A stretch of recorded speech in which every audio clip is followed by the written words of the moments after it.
Eu tinha 20 anos quando fui para a guerra. A madrinha de guerra foi por um amigo meu que também estava lá e que era vizinho dela. E tal, depois trocámos algumas fotos, não é? Umas fotografias, não sei o que mais. E pronto, eu decidi, olha, pedi-lhe namoro. Ele namorou. E ela aceitou.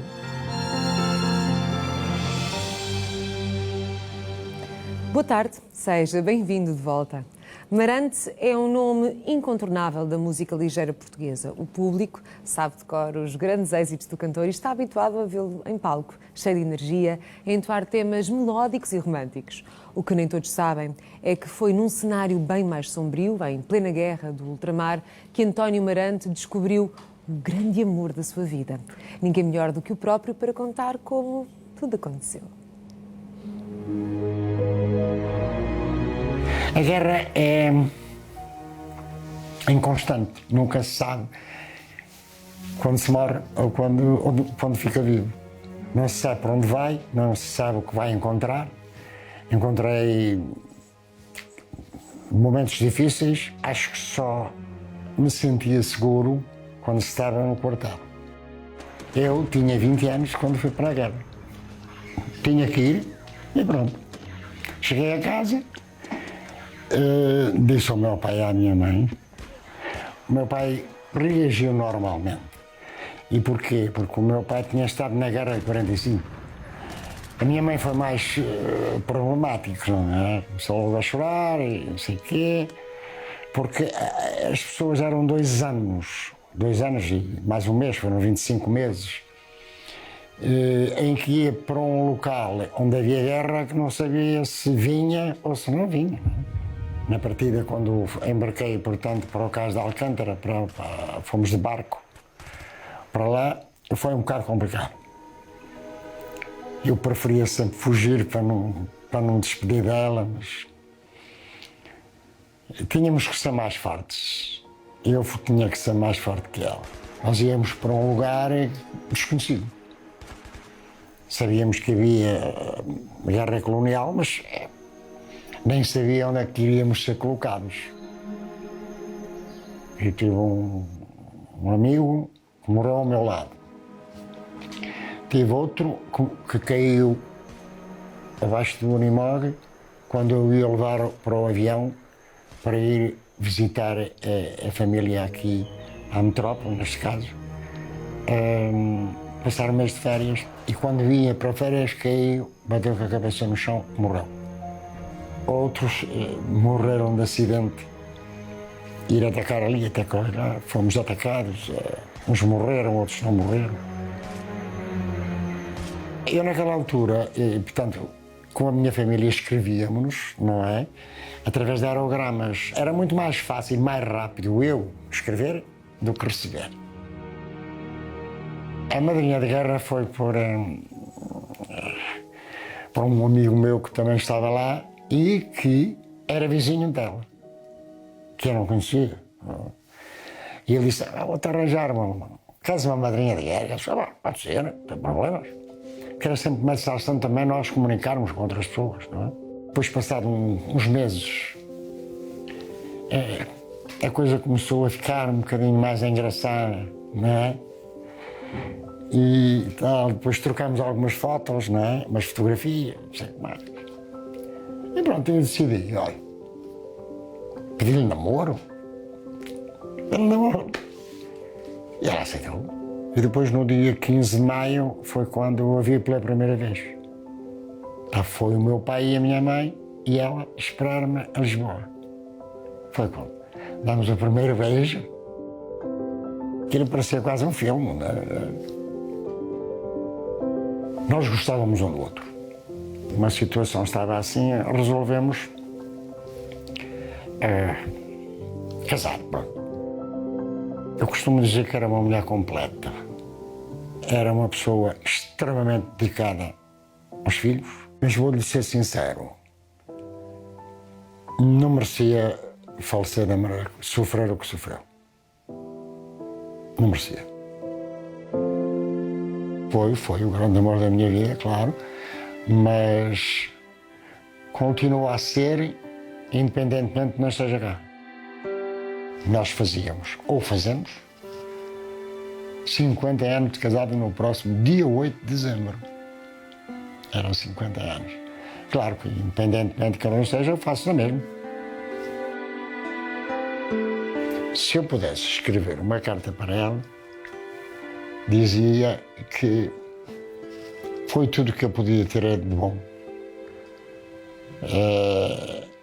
Foi o melhor que podia ter acontecido. Não se esquece. Não é fácil esquecer. Olá, Amarante. Quando se ouve a falar desta história, da sua mulher, da sua Diolinda, como é que se sente? Simplesmente posso recordar. Foi aquilo que eu já disse. Nunca é fácil perder alguém que faz parte da nossa vida. Não foi fácil. Mas Durante os 9 anos que em 2012 sofreu o AVC, assim, quando nós pensávamos que houvesse uma recuperação, foi ao contrário. Mas sabe, Amarante, quando eu ouço falar sobre a sua Diolinda, e todos nós queremos saber como é que esta história de amor realmente começou, quando é que sentiu que a Diolinda era a mulher da sua vida, mas antes disso, quando eu ouço falar da Diolinda, aquilo que eu sinto é que na realidade só a perdeu fisicamente, porque desde que a ganhou, ela ficou sempre em si, e estará sempre em si, por isso é que diz que vai celebrar 50 anos. Agora, tudo isto começa com cartas, correspondência de madrinha de guerra. É assim, no momento em que nós estávamos, e no local onde nós estávamos, e o porquê de estarmos ali, é bom sempre ter alguma coisa que possamos fazer e que nos ocupe um pouco o tempo. E que vos retire dali de alguma maneira, Exatamente. não é? E então, limitei-me nos primeiros tempos a escrever com a minha mãe, mas não era a minha mãe que escrevia para mim, porque a minha mãe, eu não sei se é infelizmente ou felizmente, era analfabeta. Não escrevia. Era a realidade da Exato. altura e, portanto... E então, era umas vezes a minha irmã, outras vezes o meu pai, até que um amigo meu, um colega também, me disse: não queres uma madrinha de guerra? Por que não? Pá, pode ser, Ah. não é? Sem imaginar o que ia acontecer, não é? E então, pronto, eu até era a vizinha dele e começamos a escrever. E trocavam cartas com que frequência? Tem ideia? Era assim, normalmente nós, o que é que acontece? Só escrevemos quando recebemos. Pronto. Portanto, era preciso a carta primeiro chegar cá Exato. e depois voltar a resposta. E depois começamos, sei lá, por semana, uma, duas, talvez menos, mas 2 cartas. Por semana? 2 cartas por semana, mais ou menos? Ou às vezes uma, depende também da disposição que as pessoas poderiam ter, neste caso ela, para responder. Claro. Eu tinha mais tempo, não é? Tinha os oragramas à mão, não é? Era só escrever. E do que é que falavam?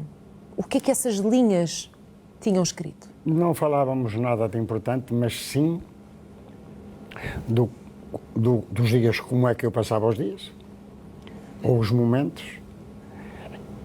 Nunca preocupei-me sempre em não falar em motivos mais graves, quando eu ia para operações ou não sei o quê, porque na finalidade de eu estar a dizer isso, ela não sabia, com certeza, nem idealizava o que era. Claro. Mas era um pouco, mas se calhar até já dizia coisas que já nem me lembro, nem sei. Mas era basicamente isso. Era mais uma... Uma partilha do seu dia-a-dia, daquilo Exatamente. que sentia. As notícias, costuma dizer, e embora não houvesse telejornal, mas naquela altura eram as notícias que podia haver. E lembra-se, trocaram fotografias? Depois, Depois. Quanto tempo depois, mais ou menos?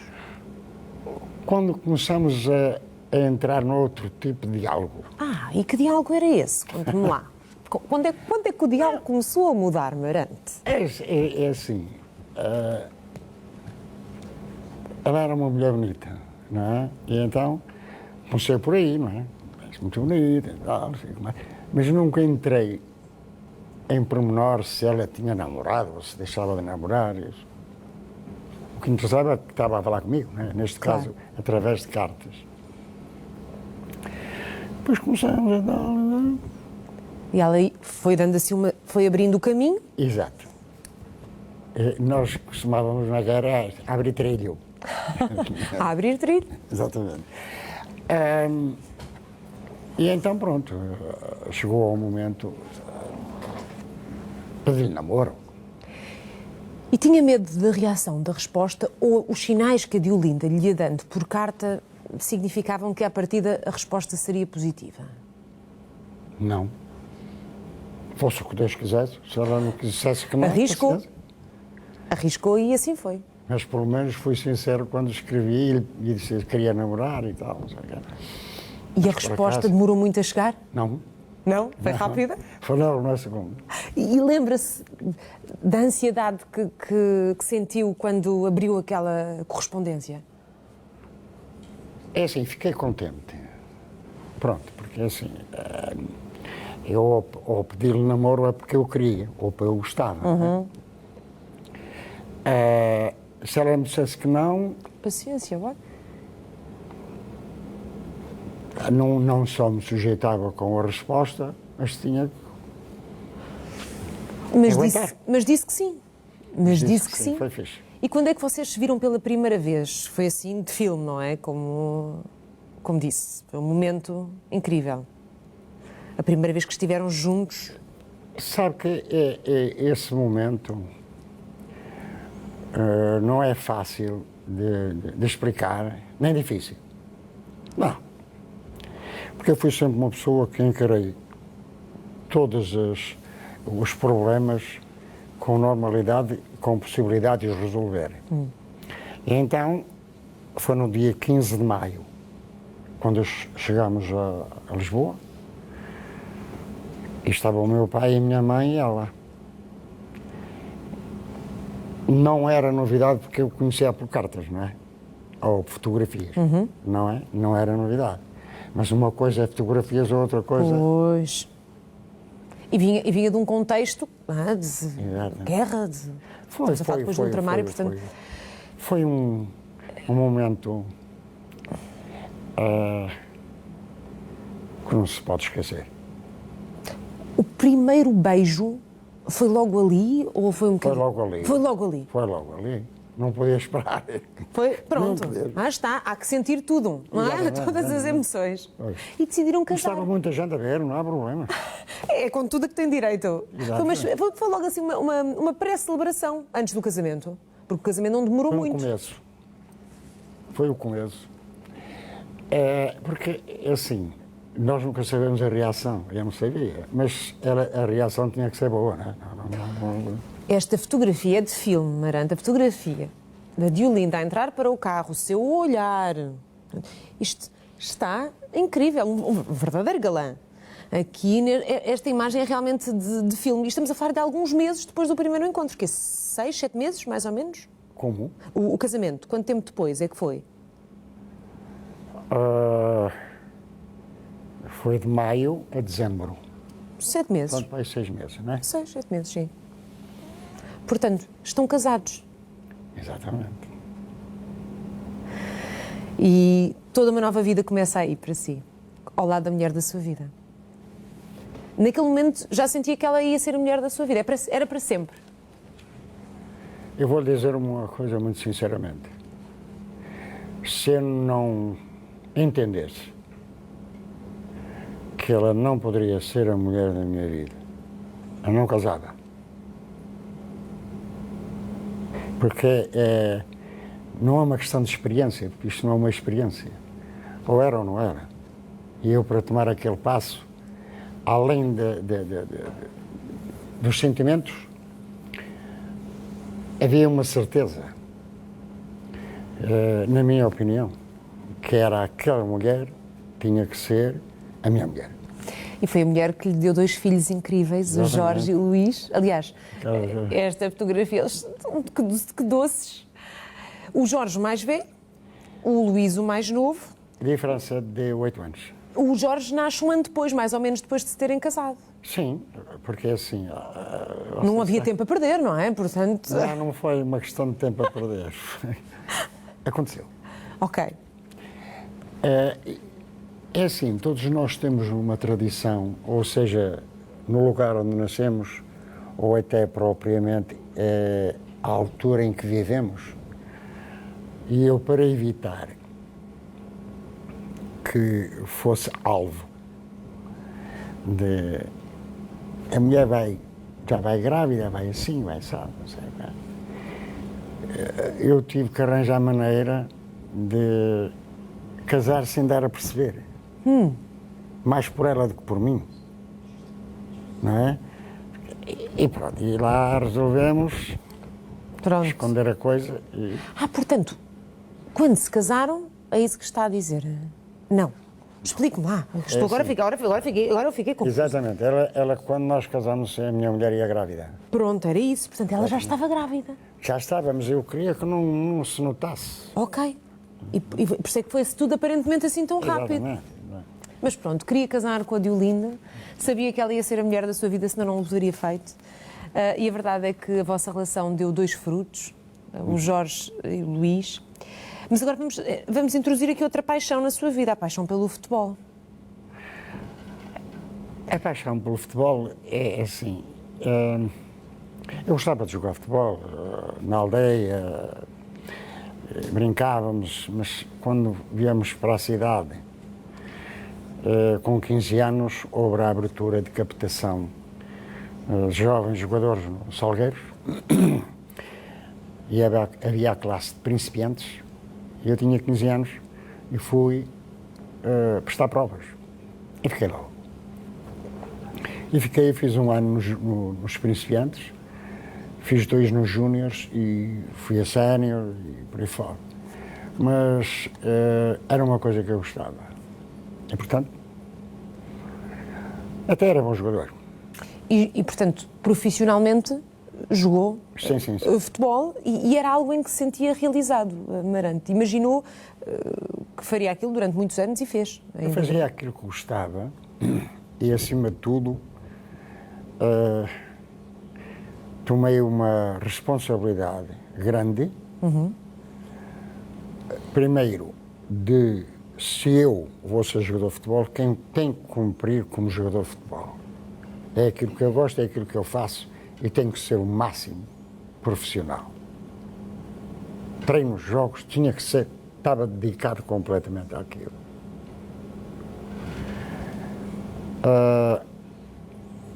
E então, quando eu, isto agora avançando um bocado para... Sim, claro. Para ir a história é sua, nós estamos aqui para a ouvir. próxima pergunta que você me ia fazer. Eu queria casar, não tinha dinheiro. Não tinha. E então proporcionou-se fazer um contrato, um ano de contrato, e eu aproveitei quando me fizeram uma proposta para fazer um contrato, e fiz um contrato naquela altura. 50 euros. Meu Deus. Não era muito, mas era algum. E eu resolvi o problema com aqueles 50 euros. 50 euros naquela altura. Naquela altura, sim, exatamente. Portanto, foi um alívio. E há uma altura, obviamente, portanto, o futebol representou uma série de coisas boas para si, também lhe trouxe, se calhar, coisas menos positivas ao longo do percurso. A questão é, quando é que decide arrumar esse lado, não é? Portanto, quando é que decide pendurar as chuteiras? Sim, a partir do momento em que eu decido não jogar mais, depois fui trabalhar. E o que é que começou a fazer nessa altura? Não, fui trabalhar para uma uma casa de acessórios de automóveis e pronto. E a partir daí, mas antes até de ser jogador de futebol profissional, também trabalhava noutras artes. É que, portanto, a minha mulher trabalhava em Gondomar, eu era de Campanhar, portanto, neste caso. Não tinha carro, não tinha nada. Não é? Resolvemos os nossos problemas, neste caso, e então é quando eu, em 1991, decido enverdar para a carreira de Dos palcos. músico. Já vamos falar dos palcos, porque entretanto nasce o seu filho, neste processo, neste percurso, nasce o seu filho mais novo, o Luís, e pergunto-lhe, estávamos aqui a falar de futebol, algum dos filhos se apaixonou também por esta paixão que o pai tinha ao futebol? Futebol? Sim. Algum deles, Luís ou Jorge? Eu vou dizer que o Américo Luís, mais novo, meteu-se na cabeça que tinha que ser Vítor Bahia. E então comprei-lhe tudo, o equipamento de guarda-redes, mas algo me dizia que não era preciso. Este rapaz não tem jeito nenhum, mas... E então comprei e íamos para a praia, para Matosinhos, ele levava, fazíamos uma baliza com montinhos de areia, ele na baliza ali e eu... E você rematava? Eu não... E logo que não tinha jeito, não tinha jeito. O que é que acha? Depois, Diga. Depois, mais tarde, nem lhe disse nada, ele metiu no Estrelas de Fanzaros e ele lá foi. O primeiro jogo foi lá nos Miúdos e tal, sofreu 20 golos. Imagino que é que o seu filho agora, ao ouvir isto, deve estar a pensar, não é? Mas ele tem que ouvir. Eu acho que ele também quer que eu ouça alguma coisa. Quer ver? Vamos lá ver o que é que o Luís tem a dizer. Vamos ver. Olá, pai. Aposto que não estavas à espera de uma mensagem minha, mas aqui vai. Queria, em primeiro lugar, dar-te os parabéns pela longa carreira que tens e por tudo aquilo que alcançaste até hoje. Porque todos nós sabemos, principalmente aqueles que mais perto lidam contigo, que para além do enorme talento que tens, fazes aquilo que mais gostas de fazer, que é a música.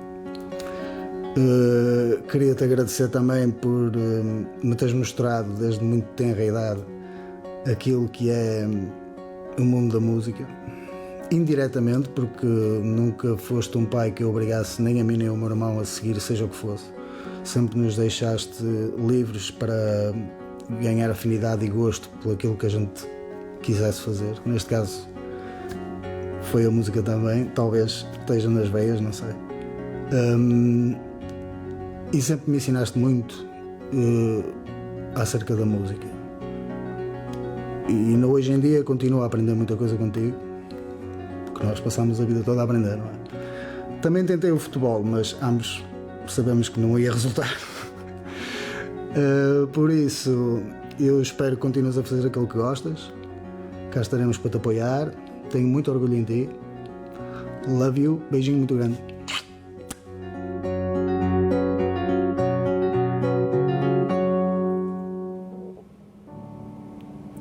Foi bom ouvir estas palavras do seu filho. Por vários motivos. É assim. Eu vejo o Luís como uma pessoa muito fechada.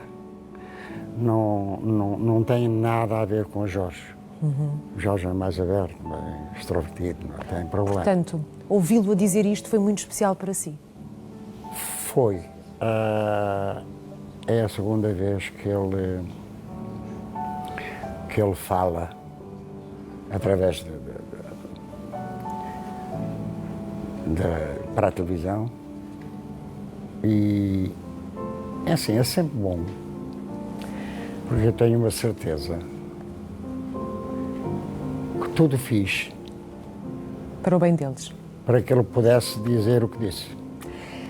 Mas não é só o Mas? Luís, que tem coisas a dizer sobre o pai. O Jorge, o filho mais velho, que também é colega, não é? O Jorge Marante, colega Sim.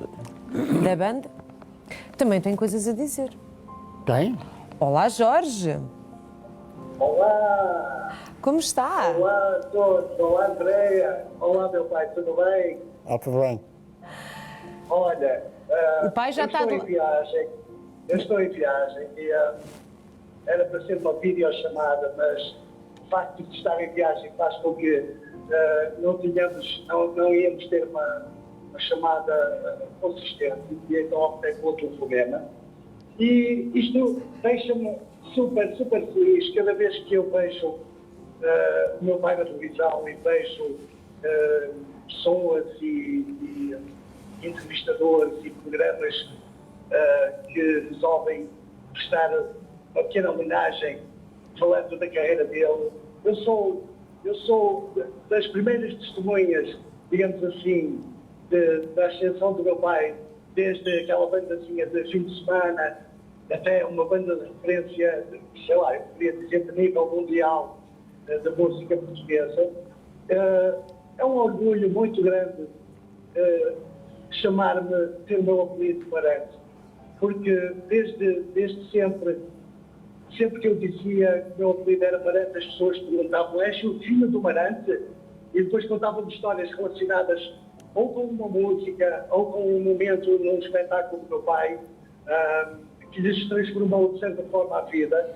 E com certeza que ele também transformou a nossa vida desde que eu me lembro, que existe. Eu fico muito emocionado e bem-ajam a todos os amigos, colegas de trabalho e todos aqueles que sabem que quando falam de Marante falam com emoção e falam com referência. Não só eu posso falar em outro tipo de referência que ele foi para mim, é uma referência como o meu pai e como marido para a minha mãe, que foi excelente e eu até começo a ficar emocionado. O homem, se tivesse que levar etiquetas de referência, ele estava coberto de etiquetas de referência.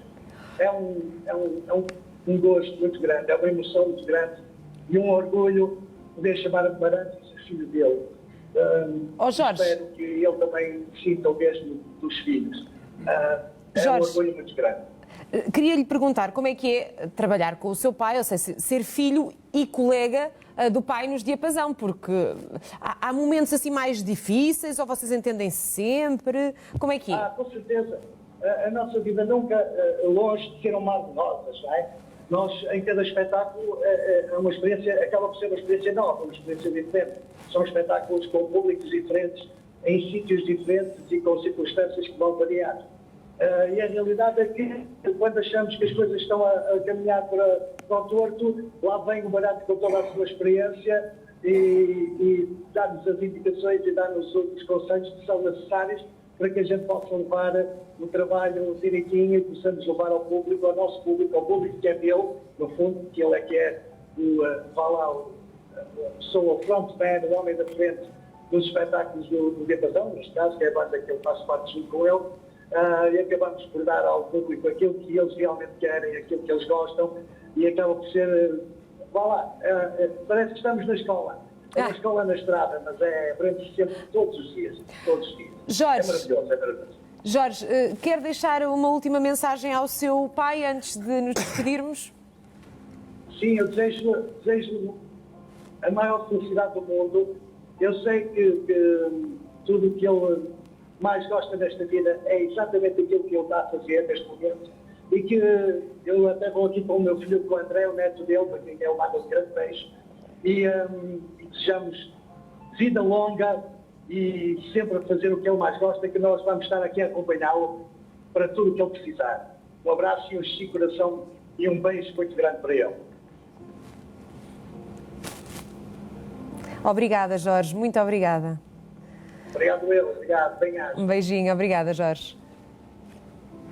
Mais palavras emocionantes de um filho, na realidade, ouvimos as palavras dos seus dois filhos, palavras de filhos que decidiram seguir de alguma forma as pisadas do pai, porque o pai os inspirou, os influenciou de forma positiva, da mesma forma que o Marante também foi influenciado pelo seu pai. Assim, quanto no que diz respeito ao que o Jorge se manifestou, é assim.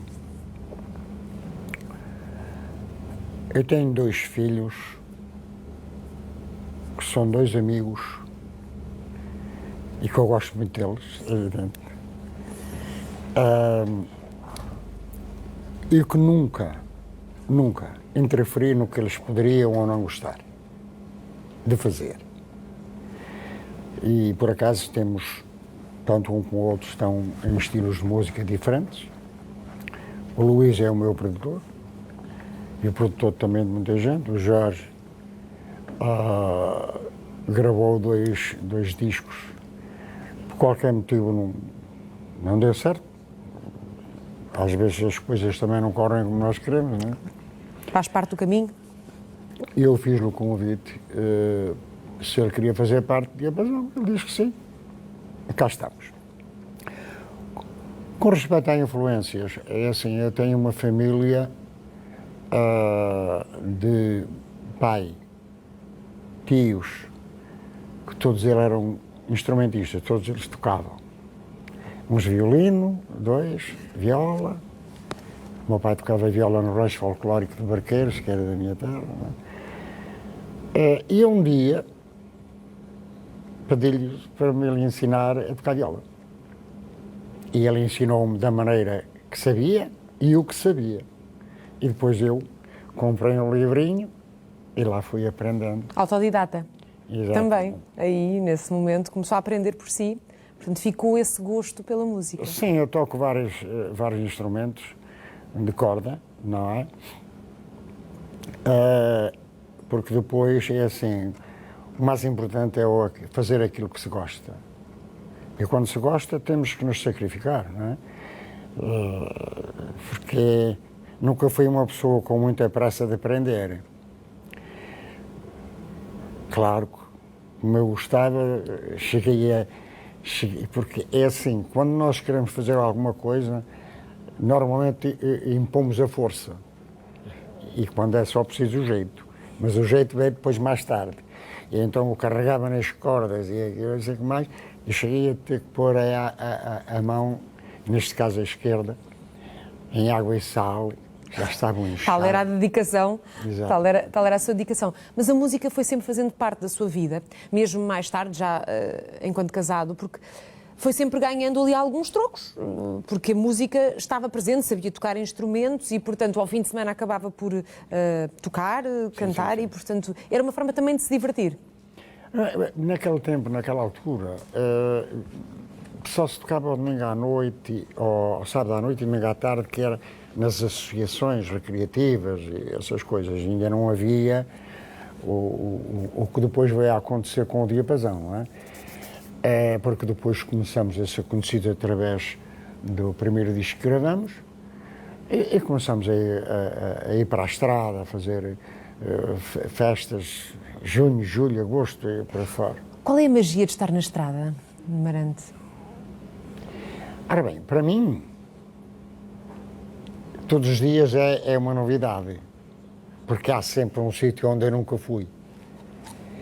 Mas é assim, só o gosto de fazer um espetáculo para aquelas pessoas ou para toda aquela gente que gosta de nos ouvir já é o suficiente para nos sentirmos bem. E depois é assim, o público nunca é o mesmo. Embora o público, em geral, goste do estilo de música e das canções que eu fiz e que fizeram para mim, e que foram grandes êxitos e continuam a ser, independentemente disso, o público nunca é o mesmo. Porque... Então, há sempre uma nova reação, há sempre as formas... São sempre pessoas diferentes, não é? Mas a reação é igual. Ah, é? É. Portanto, sente isso, é essa a sensação que sente, é que aquelas músicas são especiais para aquelas pessoas e, portanto, há sempre uma reação... A coisa, o pormenor mais importante, estamos em cima do palco, porque o nosso estilo de música é uma música para dançar, é uma música para as pessoas se divertirem. É uma música ligeira, não é? Portanto... Exato, mas, por exemplo, não quero dizer que as pessoas vão para uma festa só pelo objetivo de dançar, também há quem queira ir e ouve, não é? Mas a nossa grande satisfação é ver as pessoas divertirem-se, cantarem connosco. E isso dá-nos vontade de continuar e cada vez fazer melhor. Quis criar um projeto musical onde pudesse deixar a sua marca? De duas maneiras, que foi o Diapasão, quando começamos a gravar numa editora que não era a Vidisco, que depois viemos para a Vidisco, que era a Horizonte, não tinha, nem tinha oportunidade, nem sequer me quis impor até para fazer uma carreira paralela. Mas, antes disso, e não o querendo interromper, os Diapasão não eram os Diapasão, eram os Vira-Lata. Vira-Lata. Mas eu sei. E nós tínhamos... Esse sorriso barante foi maravilhoso. Tínhamos um músico connosco, que era o meu querido amigo Veludo, que era uma pessoa super inteligente. E então nós tínhamos o Vira-Lata e ele, para vincar mais o nome de Vira-Lata, fez um logotipo com um cão, um bulldog, com os escutadores. Era a fotografia. E nós fomos fazer uma passagem do ano ao Hotel Praia Golf, em Espinho, e o diretor do casino virou-se: "Ei, Marante, pá, Vira-Lata para pôr no jornal. Olha, põe Eclipse. Pelo menos vamos ter Eclipse nessa noite." E assim foi. Acabou a noite de passagem do ano, reunimos para encontrar um nome. E então, como nós tínhamos uma casa de instrumentos onde nós comprávamos todo o equipamento musical, que era o Diapasão, que por sinal havia aqui também uma casa em Lisboa, eu lembrei-me, agrupamento musical Diapasão. E, entretanto, já passaram mais de 40 anos desde que nasceu este agrupamento musical dos Diapasão. Vamos recordar aqui um bocadinho da história desta banda de sucesso. Pode ser? Vamos lá. O homem trabalha uma vida inteira para um dia regressar. Foi em 1980 que o agrupamento musical Diapasão surgiu com grande vontade de deixar uma marca profunda na música portuguesa. Traz a mulher que ama. Começaram como um grupo de baile que tinha como objetivo divertir o seu público e pô-lo a dançar ao som da música ligeira nacional. E desde então, nunca mais pararam. Eu sei, essa linda portuguesa com quem eu quero casar. O grupo foi somando êxitos, mas só em 1994 é que viu o seu talento ser reconhecido em larga escala. A Bela Portuguesa foi sem dúvida um dos mais mediáticos temas da carreira da banda, transformando-os rapidamente num dos grupos musicais mais adorados e respeitados pelos portugueses. Hoje, com mais de 40 anos de portfólio musical, acumulam dezenas de álbuns lançados e uma grande legião de fãs que não os quer ver parar. E não encontro outro igual com quem eu queira ficar. Maravilhoso. Exatamente. Recorda este percurso com um enorme sorriso. Recorda este percurso com um enorme sorriso, Marante. É assim. Foi aquilo que eu disse há bocado. Quando se gosta o que se faz, ou quando se faz o que se gosta. Às vezes não chega. É assim, eu desde o princípio, quando nós formamos a banda, perguntamos uns aos outros qual era o nosso objetivo. E qual era o seu, Marante? Era ser alguma coisa na música portuguesa. Queria deixar realmente uma marca. Mas há um pormenor que para mim é o mais importante. Podemos cantar bem, tocar bem, ter músicas bonitas. A base fundamental são aqueles que nos ouvem, que é o público. O público é que faz aquilo que nós somos, se é que somos alguma coisa. Portanto, o público tem de estar consigo. O público tem de gostar daquilo que faz. Exatamente. É para ele que trabalha. Exatamente. E trabalhou bem trabalhou bem, que o primeiro disco Eu acho vendeu que logo sim. mais de 1 milhão de cassetes. Estamos a falar música de baile, que foi um verdadeiro sucesso. Exato, eu acho que sim. Esperava ter esse sucesso, esperava ter esse retorno do público, porque percebemos que é para o público que trabalha e sabiam que o estavam a fazer. Ainda assim foi avassalador, não é? Foram inúmeros os sucessos. Eu nunca pensei, nem nunca idealizei, que neste momento, com 42 anos de duração do Diapasão, continuássemos a ser os mesmos, com a mesma música que as pessoas hoje, jovens, cantam a vela portuguesa e outras coisas, outras canções, e coisa que nem pensava nisso. Nós pensávamos sempre em fazer o melhor possível. E depois, sermos fiéis ao nosso público. Claro que num disco, 12 músicas ou 10, há sempre uma ou outra que as pessoas mais gostam. Mais orelhuda, que fica... Exatamente. Mas, de qualquer maneira, o nosso propósito foi sempre fazer o melhor possível. E até agora... O que é que gosta mais quando está num concerto? É aquele momento que antecede a entrada em palco? É o momento em que começa a cantar e tem a primeira reação do público? É o final, quando recebe todos os aplausos antes de se despedir? O que é que para si é mais prazeroso? É assim, num espetáculo há duas partes com expectativas. É a expectativa do público, que se calhar nunca viu um espetáculo de Diapasão, e é o Diapasão que se calhar nunca cantou para aquele público. Mas nós temos a certeza de que de facto vamos agradar, porque vamos ser nós próprios, vamos tocar aquilo que as pessoas gostam de cantar e vamos com uma disposição grande de poder incutir no espírito das pessoas que estão na nossa frente que valeu a pena lá ir e nós fomos fiéis àquilo que as pessoas às vezes ouvem em casa, como no seu CD, nas cassetes antigamente. Não é? E portanto nós tentamos fazer tudo isso.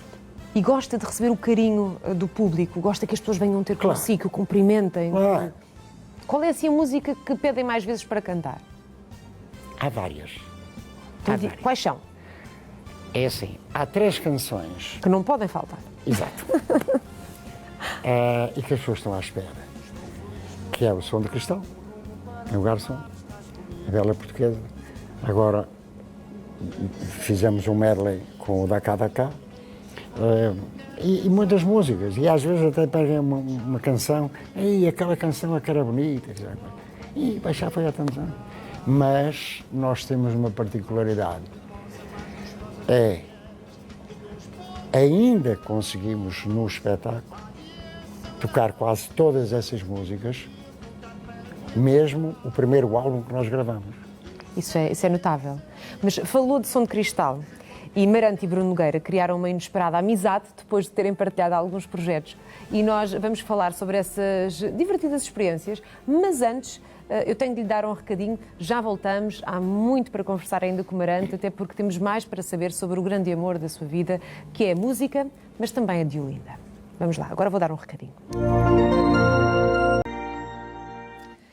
Como estava a dizer há pouco, Marante foi um dos convidados de Bruno Nogueira no programa Som de Cristal, que foi exibido aqui na SIC. E eu gostava de perceber, Marante, como é que reagiu por ter escolhido o nome de uma música sua para um programa de televisão, na altura? Sim, mas em primeiro lugar também queria mandar aqui um abraço ao Bruno e a toda a equipa do Deixa o Pinto em Paz. E agradecer ao Bruno o convite, que naquela altura eu vinha de um espetáculo em Pinhel e tinha uma mensagem. Bruno Nogueira, não ia ligar às 2 da manhã para ele. Então depois liguei a seguir, foi quando ele me fez a proposta e eu aceitei. Pronto, um homem decidido, um homem que não se nega a desafios, aceitou e foi mais um desafio feliz na sua vida. Aliás, a sua vida tem sido pautada em termos profissionais por muitos momentos felizes, porque, fazendo aqui um resumo, houve uma altura em que tarde se decidiu lançar a solo, em paralelo com os Diapasão, e portanto e foi construindo variedíssimos sucessos. Viajou muito, dentro de Portugal e fora de Portugal. Exato. Portanto, deu inúmeros concertos para as comunidades, para todos aqueles que o seguiam e que admiravam também o seu projeto profissional. Mas, infelizmente, foi também num regresso que teve um dos maiores choques da sua vida, não foi, Amarante? Quando chegou a casa e percebeu que a sua mulher não estava bem. Foi um espetáculo. Aquilo era uma rotina, porque eu quando chegava, portanto, a minha mulher ou estaria, se fosse mais cedo, a ver a televisão no quarto ou na sala. Não, eu entrava e ia sempre ao quarto a ver como é que estava bem e depois até, às vezes, ia ver um bocadinho de televisão na sala para ficar a par das notícias e essas coisas. E eu nesse dia 26 de Abril, olhei, não vi.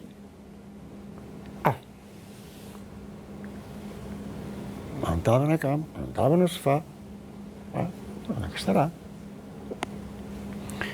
Entretanto, venho a sair do quarto e ouço um gemido. Ouço um gemido e então deparei-me com ela no chão. Entramos entre a cabeceira e a cama. Eu mal olhei, vi logo que ela tinha tido um ataque. Teve um AVC? Eu não sabia o que era, sei que era um ataque, portanto tinha a boca ao lado, não sei como é. E não falava. E eu disse, não vai ficar aqui. Peguei nela e consegui pô-la em cima da cama. A partir daí comuniquei com os meus filhos e com o meu sobrinho, que estavam aquelas pessoas que estavam mais perto, e ele viesse, e depois foi levada para o hospital. 26 de Abril de que ano, Amarante? De que ano? 26 de Abril? Foi 2012. 2012.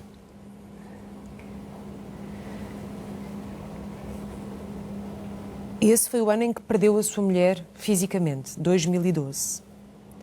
Mas... Não tinha perdido fisicamente. Mas antes disso foi cuidador da sua mulher durante 9 anos. A partir do momento em que lhe deu um ataque, havia sempre aquela dúvida, mas havia uma certa vontade de que pudesse ficar bem. A esperança. Ou seja, pudesse recuperar, porque bem nunca iria ficar. Mas depois, é assim, foi-se deteriorando. Ficou aqui e depois começou assim. Nunca foi uma coisa que... Houve um declínio no estado de saúde da sua mulher? Declínio, completamente. Como é que foram esses 9 anos para si? Porque ver a pessoa que amamos, e a Diolinda era a mulher da sua vida. Não, é assim. Independentemente do que tinha acontecido, do que poderia acontecer, eu tinha que fazer tudo para que nada lhe faltasse. E fiz. Tudo que estava ao meu alcance, não falhei. Eu acho que não falhei. Há um poder divino que nós não podemos superar. Estava destinado. E assim foi. Mas tenho a consciência de que tudo fiz para que nada faltasse. Como é que foi para si gerir emocionalmente o sofrimento que tinha em casa, a felicidade que tinha que transmitir nos seus espetáculos, viver esse lado artístico em paralelo com a dor de saber que estava a perder a sua mulher aos poucos, mesmo que a esperança lá estivesse? Eu vou dizer que eu tenho uma maneira de ser e uma maneira de estar e ver as situações e tenho que as distinguir.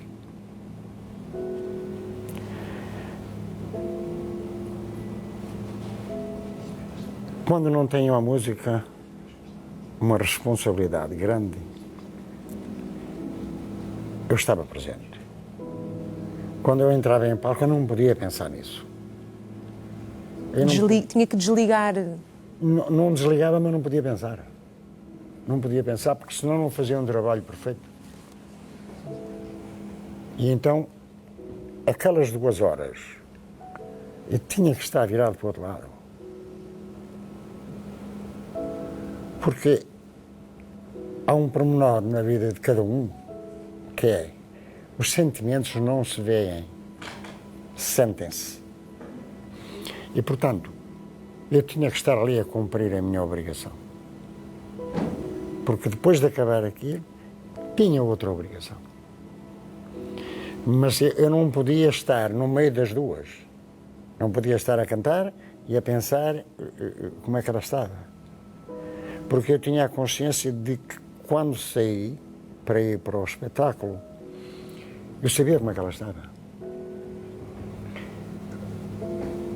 Tudo o que viesse, ou melhor ou pior, teria que se ver depois na altura. Mas eu não poderia pensar nisso. Eu ia mentir a mim próprio se dissesse, ai não, eu estava a cantar e estava a pensar. É mentira. Não, eu não estava a pensar.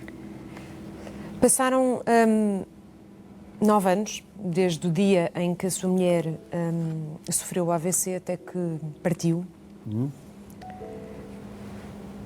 Deixou o quarto onde os dois dormiam, mas vai lá todos os dias. Todos os dias dou bom dia.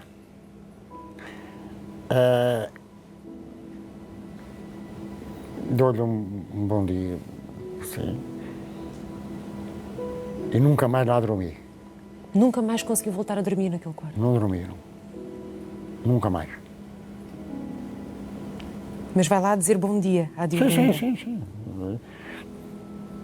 Sei que ela não me responde, não é? Mas Marando, passaram-se 10 anos, entretanto. exatamente. Nunca pensou em refazer a sua vida? Nunca quis recomeçar? Não. Porquê? É assim, nós nunca podemos dizer não, ou nunca. Mas é assim, tudo que possa vir, o que pudesse acontecer agora, era uma coisa normal. Era uma coisa normal. E é normal. Não é só para mim, é para outra pessoa qualquer, outro homem qualquer. Mas é assim, nós estamos a falar da mãe dos meus filhos. Foi uma grande mulher, foi uma grande mãe e foi uma grande amiga. Infelizmente, não pode ser mais nada. Pode ser uma recordação, é uma recordação. E todos nós temos que viver a nossa vida, porque eu sei que qualquer dia lá vou até para a beira dela, isso é evidente. Portanto, está a preservar essa recordação e a mantê-la intacta para que um dia se possa juntar a ela e continuarem a vossa história num outro lugar. É isso, é essa a convicção que tem. Você sabe que esta coisa de nós, mais cedo ou mais tarde, irmos juntar com familiares, eu não acredito nisso. Não acredita nisso? Não acredito. Não acredito porque, infelizmente, há um ditado que é muito antigo. Tudo morre e tudo se desfaz. Não é? E, portanto, era mesmo muito bom encontrarmos, mas... Nunca se sabe, Marante. Nunca se sabe. Também digo. Não é? Também digo. Nunca se sabe. Marante, são 74 anos de vida para os outros, de música, de muitas vivências, de muitas emoções. Que balanço é que faz? Porque hoje é um homem diferente, depois de tudo aquilo que tem vivido, depois de ter perdido a sua mulher. mas ainda assim mantém em si um espírito de alegria, de festa, que é essencial e cuida de si. Eu sou assim. Eu não vou mudar. Sabe aquilo que eu não quero, nunca quis e nem vou querer? É que tenham pena de mim. Não quero. Eu vou continuar a fazer aquilo que gosto e quando entender que não sou capaz, saio. E quando canta, e quando pensa naquilo que fez e tem vindo a fazer ao longo dos anos, quais são as canções de que mais se orgulha? Quais são As canções de que mais se orgulha? Bastantes. Conte-me. Ora bem, cada canção tem A sua história. o seu objetivo. É assim, uma das canções lindas, e eu vou-lhe só dar um exemplo pequenino, foi quando, naquele ano em que houveram muitas canções para a mãe, não é? Um ano, 7 ou 8. Eu gravei uma canção chamada Obrigado, Mãe Querida. E então o meu pai fazia anos, a minha mãe fazia anos e eu levei-as a almoçar. Por casualidade estava lá um piano e eu disse, mãe, há uma canção que eu gravei que vai sair agora e tal, não sei o que mais. Eu sentei-me, olha assim, minha mãe, só disse aquilo. Ela começou logo a chorar e assim, pronto, está bem, depois você ouve a canção, vale a pena. Foi essa, o Som de Cristal. Depois, a Bela Portuguesa, Da Cá, Viagem de Postal, o Garçom, como já disse, o Garçom. E depois há outras canções que se calhar nos passam um pouco ao lado e o público gosta muito. Agora, há um sonho, que se calhar nem todos sabem, mas nós sabemos, que é cantar, fazer um dueto com o Roberto Carlos. Ainda alimenta esse sonho, ainda acha que um dia vai conseguir partilhar o palco com o Roberto Carlos? Acho que não. Mas gostava. É assim, eu aprendi a muitas melodias que gostava através de ouvir o Roberto Carlos, Júlio Iglesias, que eram os meus ídolos. E continuam a ser, porque eu cantava canções deles, gravei algumas canções de Roberto Carlos, gravei algumas de Júlio Iglesias, mas o Roberto Carlos é o Roberto Carlos, Júlio é o Júlio e o Marante sou eu. E o Marante? É muito difícil. Acho que se eu tivesse a oportunidade de entrar num espetáculo, cantar com o Roberto Carlos, não sei se teria coragem depois de continuar. Fica o sonho, e porque devemos sempre alimentar os nossos sonhos, há que acreditar que ainda é possível. Tudo pode acontecer. Marante, para terminarmos, dizer que foi um gosto enorme estar aqui consigo hoje. Gostava só de lhe fazer uma pergunta. Um dia, quando deixar os palcos, o que é que gostava que dissessem que o Marante representou para a música portuguesa? Que o Marante? Representou para a música portuguesa. O que é que gostava que dissessem? O Marante foi...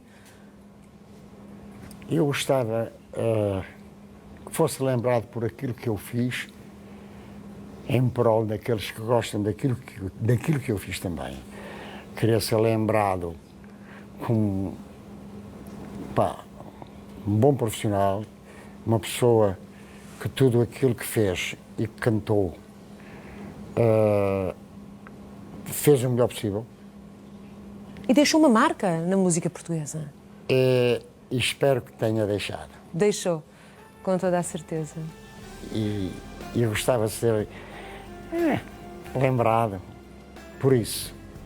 Porque, de facto, eu gosto muito de música Gosto muito que as pessoas gostem daquilo que nós fazemos, e neste caso eu E não gostam. sou ator-compositor, mas Marante, estamos Sim. a terminar. sem o público não era nada. Não há nada e há muitos concertos ainda este verão para os Diapasão e essa é realmente a prova de que os Diapasão continuam a ser um sucesso. O Marante é um sucesso. Muito obrigada por ter estado Eu connosco. queria- Amanhã estamos de volta com mais histórias. Obrigada, Marante. Foi um gosto. Não deixe de estar aí porque não há vidas banais e aqui nós queremos contar a sua. Muito obrigada. Obrigada, Marante. Foi um gosto. Muito obrigado, eu. Obrigada. E obrigado pelo convite. E Foi um enorme queria gosto tê-la deixar aqui. aqui uma palavra para a Júlia. Ela está bem. Exatamente, e que regresse mais para ser possível. Claro que sim. Obrigada.